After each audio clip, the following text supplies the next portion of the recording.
This is the first time that a U.S. government report has specifically identified places China might be considering as potential bases or logistics hubs. The Pentagon has just released the 2020 China Military Power Report, one of the leading sources of reliable information on China's military.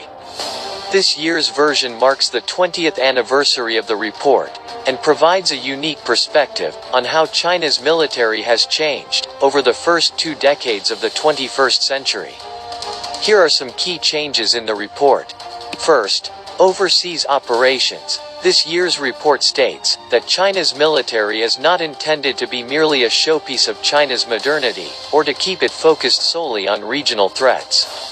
It goes on to note, the People's Republic of China has likely considered locations for People's Liberation Army military logistics facilities in Myanmar, Thailand, Singapore, Indonesia, Pakistan, Sri Lanka, United Arab Emirates, Kenya, Seychelles, Tanzania, Angola, and Tajikistan. The report also mentions the existing base in Djibouti, China's interest in Cambodia's Ream Naval Base, and likely outreach to Namibia, Vanuatu, and the Solomon Islands. This is the first time that a U.S. government report has specifically identified places China might be considering as potential bases or logistics hubs.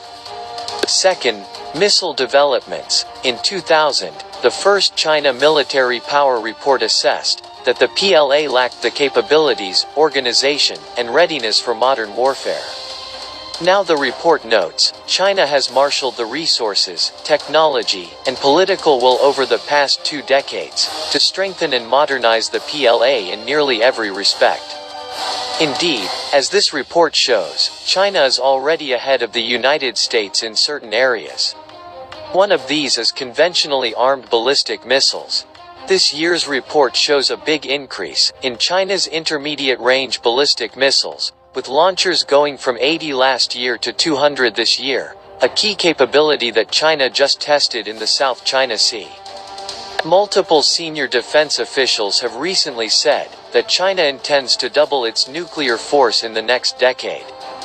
This report, however, notes that China's current nuclear warhead stockpile is in the low 200s. This is lower than many outside experts would have expected, as estimates often range from the low 300s to considerably higher. The report also suggests that China is building silo-based nuclear forces for launch on warning, which will surprise many analysts, and raise questions about continued U.S. efforts to draw Beijing into negotiations with Washington and Moscow about nuclear capabilities. Last year's report said, the People's Liberation Army Navy was the largest navy in the region. This year it says that this force is the largest navy in the world.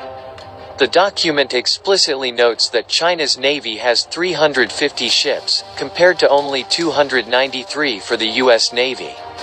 The fact that the U.S. Department of Defense is drawing attention to multiple strategic asymmetries, including one fundamental to America's global power projection capabilities, will be noticed by not only those in Washington, but in Beijing and other Asian capitals as well.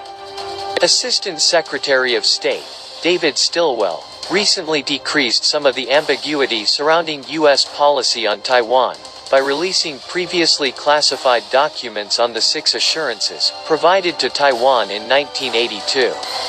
This report shows a big change in the cross-strait balance